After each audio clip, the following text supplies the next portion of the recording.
Good day, everyone. My name is Akoshile Taiwo from the Department of Cell Biology and Genetics. The presentation topic for today is transient hemifusion in non-vesicular membranes. Transient hemifusion is a combination of two complex words, transit and hemifusion. Hemifusion involves the partial merging of two membranes, resulting in a shared outer leaflet and a separate inner leaflet. Hemifusion is also divided into two, transient hemifusion and stable hemifusion rather.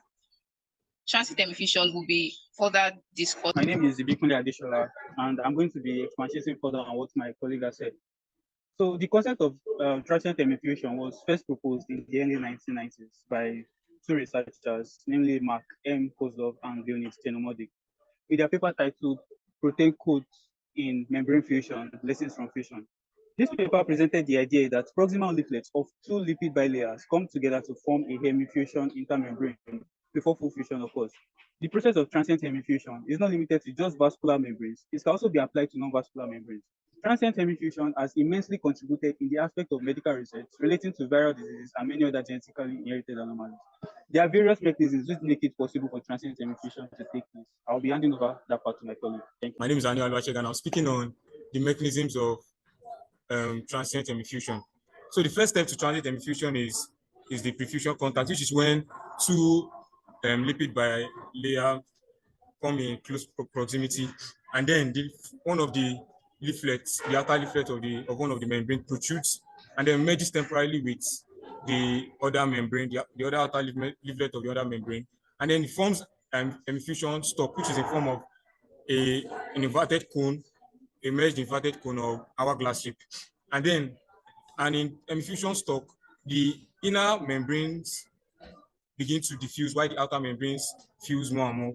And upon expansion, due to certain conditions, it forms the hemifusion diaphragm, although it can move from hemifusion stalk straight to forming the fusion pore. But then, upon certain conditions, it forms the hemifusion diaphragm, and then the hemifusion diaphragm leads to the fusion pore. For the hemifusion diaphragm, they all fuse together, and there's no like diffusion of either the inner or the outer membrane. And this is explained more in the other slide, which talks about the first figure shows the points like the hemifusion stalk to pore. At this point, it does not pass through the diaphragm part of the mechanism, because it just goes straight from the stalk to the fusion pore. And you can see that it forms the hourglass shape, and you see that the middle here is diffused. But for the fourth figure, we have the diaphragm, where upon expansion of the stalk, we see the diaphragm where it extends and forms the diaphragm, and then it forms the initial fusion pore, and then it eventually forms the extended fusion pore.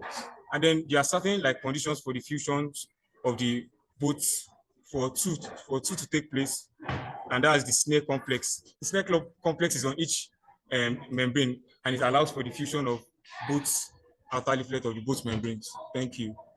So my next colleague is going to be speaking on the limitations. Yeah.